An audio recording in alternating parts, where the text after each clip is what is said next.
Welcome to our new lecture number 17।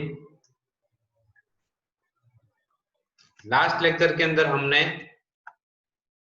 Cooperative society मतलब सहकारी मंडली के बारे में डिस्कशन किया था। ओके, आई होप कि आपको टाइप्स ऑफ एंटरप्राइजेस मतलब धंधाकीय साहसना प्रकारों वो समझ में आ गए होंगे।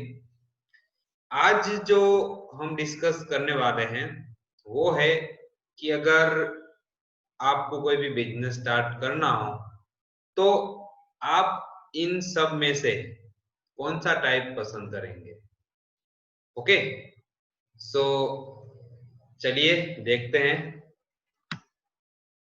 Factors affecting the selection of the form of enterprises means धंधाकीय साहसना स्वरूपની પસંદગીને અસર કરતા પરિબળો। तो हम सबको बताइए कि धंधाकीय साहस नाना कदना एकाकी व्यापारी स्वरूप थी मांडीने मोटा मोटा कदना कंपनी सुधीનું હોઈ શકે છે। मतलब छोटे एक मालिक से लेकर बड़ी कंपनी के लिमिटेड कंपनी के अंदर जो बड़े बड़े इंडस्ट्रियलिस्ट हैं वो सबका एंटरप्राइज हो सकता है। सामान्य रीते धंधाની સ્થાપના સમય ધંધાનું કદ અને તેને અનુકૂળ એવું ધંધાકીય એકમનું સ્વરૂપ નક્કી કરવામાં આવે। आप जिस तरीके से आपका बिजनेस है उस तरीके से आप उसकी एंटरप्राइज डिसाइड कर सकते हो। आपको सोलो रहना है कि पार्टनरशिप के अंदर करना है कि कोऑपरेटिव सोसाइटी में से जुड़ना है या लिमिटेड कंपनी के अंदर आपको रहना है। शुरुआत में धंधा की प्रवृत्ति नाना कदनी होवाथी અને ટેકનોલોજી સાદી હોવાથી તેમજ પેદાશનું બજાર સ્થાનિક હોવાથી એકાકી વેપારી પ્રથા વધુ અનુકૂળ આવે છે। जब आप कोई भी बिजनेस स्टार्ट कर रहे हो तो बेसिक तो वही होता है कि आप एकाकी व्यापार मतलब सोल प्रोप्रिएटरशिप के अंदर जाए, क्योंकि उसके अंदर आप अकेले ही होते हैं तो रिस्क सिर्फ आपके ऊपर रहता है। बाकी स्मॉल बिजनेस होता है तो भी ज्यादा कुछ आपको परेशानी नहीं आती। और दुनिया के अंदर 80 से 85% जो बिजनेस चल रहे हैं वो एकाकी व्यापारी प्रथा पर ही चल रहा है। धंधानो विकास थता क्रमिक रीते एकाकी व्यापार प्रथाने भागीदारी पेઢીમાં અને भागीदारी पेઢીને खानगी लिमिटेड कंपनीમાં અને खानगी लिमिटेड कंपनीने जाहिर लिमिटेड कंपनीમાં रूपांतर કરી શકાય છે। जैसे आपने बिजनेस स्टार्ट किया तो अगर आपका बिजनेस ग्रोथ कर रहा है तो वो एकाकी व्यापारी को आप पार्टनरशिप में कन्वर्ट कर सकते हो। पार्टनरशिप में भी अगर वापस ग्रोथ आया तो वापस आप खानगी प्राइवेट लिमिटेड के अंदर कन्वर्ट कर सकते हो और उसके अंदर भी आपको ज्यादा मुनाफा हुआ तो आप जाहिर मतलब पब्लिक लिमिटेड भी कर सकते हो। तो उससे क्या होता है कि आपकी कंपनी का विकास बढ़ता रहता है। અહીં એ પણ વધુ જોઈએ કે એકાકી વેપારી સ્વરૂપ મોટા કદનું પણ હોઈ શકે છે, પરંતુ કાર્યકારી અને નાણાકીય જોખમોને કારણે તથા ખૂબ જ મોટા પ્રમાણમાં નાણાકીય સાધનોની જરૂરિયાત હોવાના કારણે મોટા કદની ધંધાકીય પ્રવૃત્તિ માટે જાહેર લિમિટેડ કંપની સ્વરૂપ વધુ ઇચ્છનીય ગણાય છે। मतलब एकाकी अगर कंपनी है, एकाकी स्वरूप का व्यापारी है, वो भी अपनी कंपनी डाल सकता है, उसका बड़ा बिजनेस हो सकता है। लेकिन मोस्ट ऑफ द केसेस जो आपकी कंपनी है वो पब्लिक लिमिटेड स्वरूप के अंदर ही रहती है। जो ह्यूज जो कंपनी होती है जैसे रिलायंस है, अंदानी है, टाटा है, इसके अंदर क्या होता है कि सब पब्लिक का भी शेयर होता है। तो उससे क्या होगा कि एक ही इंसान जो मालिक है उसका उसके ऊपर ज्यादा लोड नहीं आएगा। ठीक है, तो आइए चलिए देखते हैं कि फैक्टर्स कौन कौन से हैं। अगर आपको बिजनेस स्टार्ट करना है तो आप कौन सा फैक्टर्स चूज करोगे 4 ऑप्शन में से। तो इसके बेस के ऊपर आपको ये सारे एंटरप्राइजेस के टाइप्स हैं वो आपको सिलेक्ट करने हैं। तो फर्स्ट आपका फैक्टर है कि नाણાકીય साधनों की जरूरत, कि पैसे आपको कितने चाहिए, तो उसके बेसिस के ऊपर आप, पैसे आपके पास है या आपको चाहिए, उसके बेसिस के ऊपर आप अपना बिजनेस डाल सकते हो। ઓછી મૂડીના ઉદ્યોગમાં એકાકી પ્રથા અને મોટા કદની મૂડીની અંદર કંપની સ્વરૂપ માટે કંપની સ્વરૂપ અને તેમાં જાહેર લિમિટેડ કંપની સ્વરૂપ વધુ અનુકૂળ આવે છે। अगर आपको छोटा बिजनेस स्टार्ट करना है तो सोल प्रोप्राइटरशिप बेस्ट है, और बहुत बड़ी कंपनी एस्टेब्लिश करनी है तो कंपनी आपको क्रिएट करनी पड़ेगी, रजिस्ट्रेशन करवाना पड़ेगा। उस कंपनी के अंदर भी आप पब्लिक लिमिटेड कंपनी हो तो वो ज्यादा अनुकूल रहता है, ठीक है, फिजिबल रहता है। तो फर्स्ट आपका पैरामीटर है कि आपको पैसे कितने इन्वेस्ट करने हैं और आपकी कंपनी की साइज क्या है, तो उस हिसाब से आप नाણાકીય સાધનોની જરૂરિયાત છે કે નથી, उसके बेसिस के ऊपर आप अपना एंटरप्राइज सिलेक्ट कर सकते हो। तो ये एक फैक्टर है। दूसरा जो फैक्टर है वो है मालिकों की जवाबदारी, मतलब रिस्पॉन्सिबिलिटी। अगर एकाकी व्यापारी प्रथा में मालिक की जवाबदारी अमर्यादित होय छे, अमर्यादित मतलब बहुत ही ज्यादा होती है।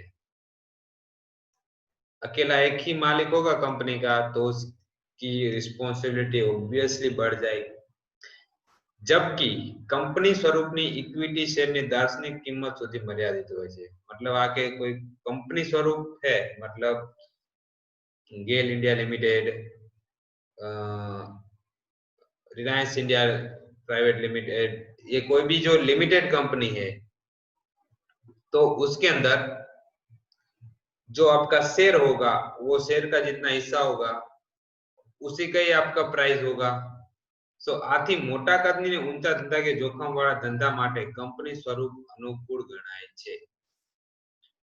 આથી મોટા કદના અને ઊંચા ધંધા કે જોખમ વાળા ધંધા માટે કંપની સ્વરૂપ अनुकूल गणाय છે। मतलब आपको ज्यादा बड़ा बिजनेस करना हो तो कंपनी वाला ऑप्शन सही है। ओके, प्राइवेट कंपनी या पब्लिक कंपनी कोई भी आप यूज कर सकते हो। थर्ड ऑप्शन है आपका टेक्नोलॉजी एंड उत्पादन प्रक्रिया। आप किस तरीके का बिजनेस बना रहे हो या कोई भी प्रोडक्ट है किस तरीके से बना रहे हो, उसकी मैन्युफैक्चरिंग प्रोसेस कौन सी है, उसके अंदर टेक्नोलॉजी कौन सी यूज कर रहे हो आप, समझे।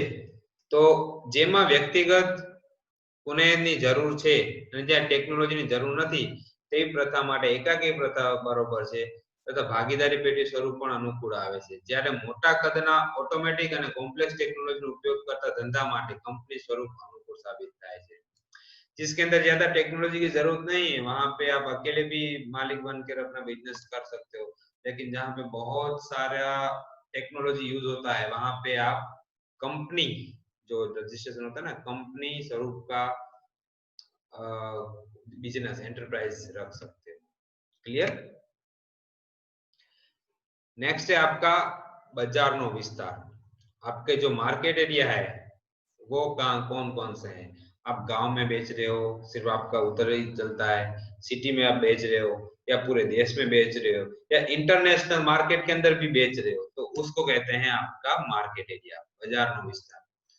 तो मर्यादित અને સ્થાનિક બજાર ધરાવતી પ્રવૃત્તિ માટે એકાકી વેપાર પ્રથા અનુકૂળ આવે છે, જ્યારે પ્રાદેશિક, રાષ્ટ્રીય અને આંતરરાષ્ટ્રીય બજાર ધરાવતી પેદાશો માટે જાહેર લિમિટેડ કંપની અને बहुराष्ट्रीय कंपनी स्वरूप, जिसको बोलते हैं MNC.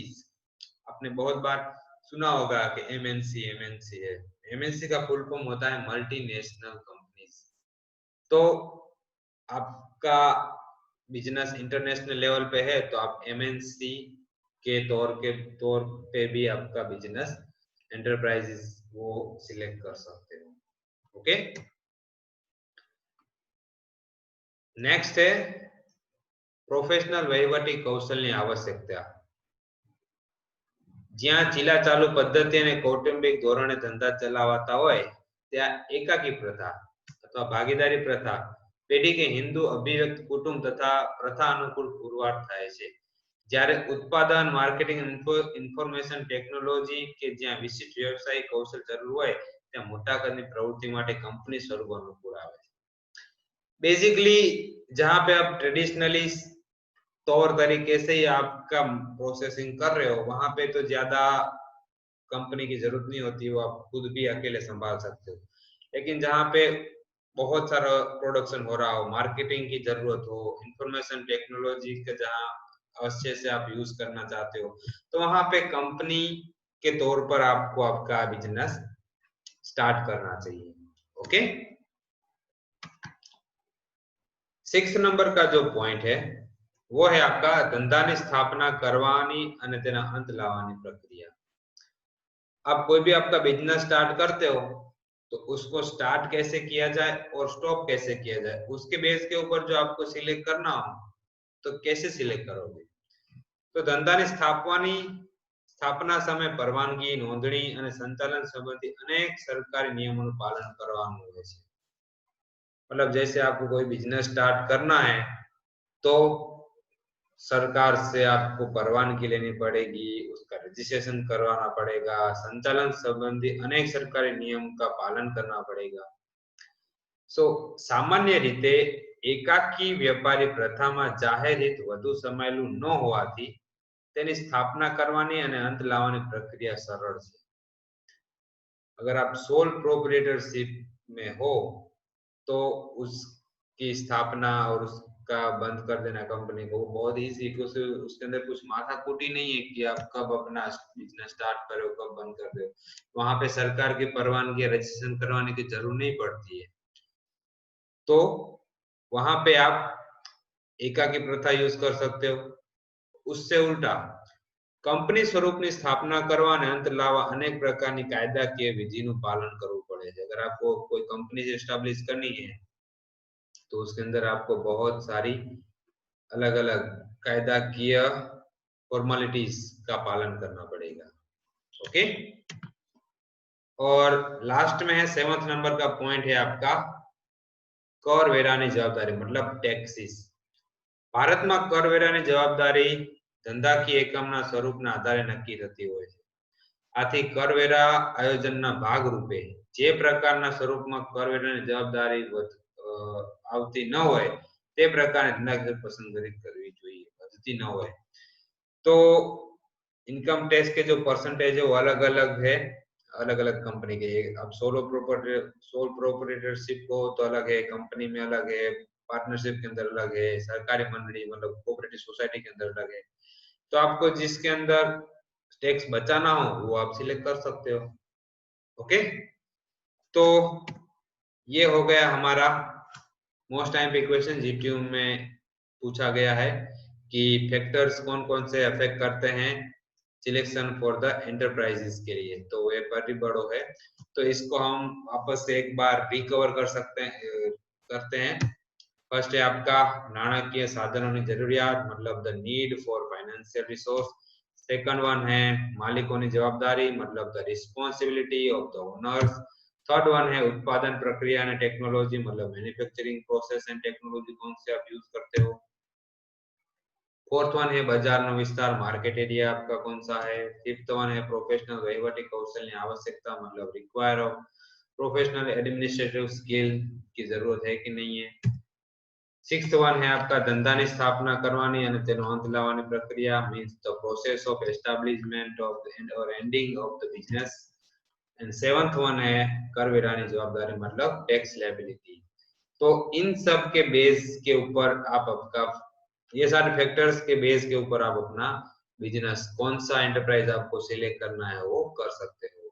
So from this theory we are ending our this chapter and ending our unit number 2 जो सबसे बड़ा है इस सब्जेक्ट का, सीड का सबसे बड़ा यूनिट है वो आज हम कंप्लीट कर रहे हैं। ओके, सो नेक्स्ट लेक्चर के अंदर नया चैप्टर और नया यूनिट स्टार्ट करेंगे। तो आज का जो आपका होमवर्क है यही जो हमने सब पढ़ा, right in brief factor affecting the selection of the form of enterprises. धंधा के साहसના સ્વરૂપની પસંદગીને અસર કરતા પરિબળો લખો। ओके, तो आई होप कि आप सबको ये लेक्चर समझ में आ गया होगा। अगर किसी को भी कुछ डाउट है तो वो मुझे पर्सनली कॉल करके या मैसेज करके कुछ भी डाउट सोल्व कर सकते हैं। ओके, और शीट के अंदर वर्कबुक मैंने आपको सेंड करी है। तो जितने भी क्वेश्चन हमने यूनिट 1 में कवर कर लिए वो सारे क्वेश्चन आप लिख दीजिएगा, और जब भी अपनी कॉलेज स्टार्ट होगी तब आप मेरे से वो साइन करवा लीजिएगा। उसके बेसिस के ऊपर आपको लैब में मार्क्स मिलेंगे। और इस बार जो आपका सीड का वाइवा होगा वो एक्सटर्नल होगा, मतलब बाहर की कॉलेज से सर आपके वाइवा लेने आएंगे। तो उसके लिए भी ये आपका मटेरियल है वो कंपलसरी है as a workbook. Okay, viva के टाइम वो भी आपको रखना पड़ेगा। तो सब लोग वो वर्क बुक की प्रिंट करवा लो और साथ साथ में उसमें लिखना भी स्टार्ट कर दो। Okay, thank you.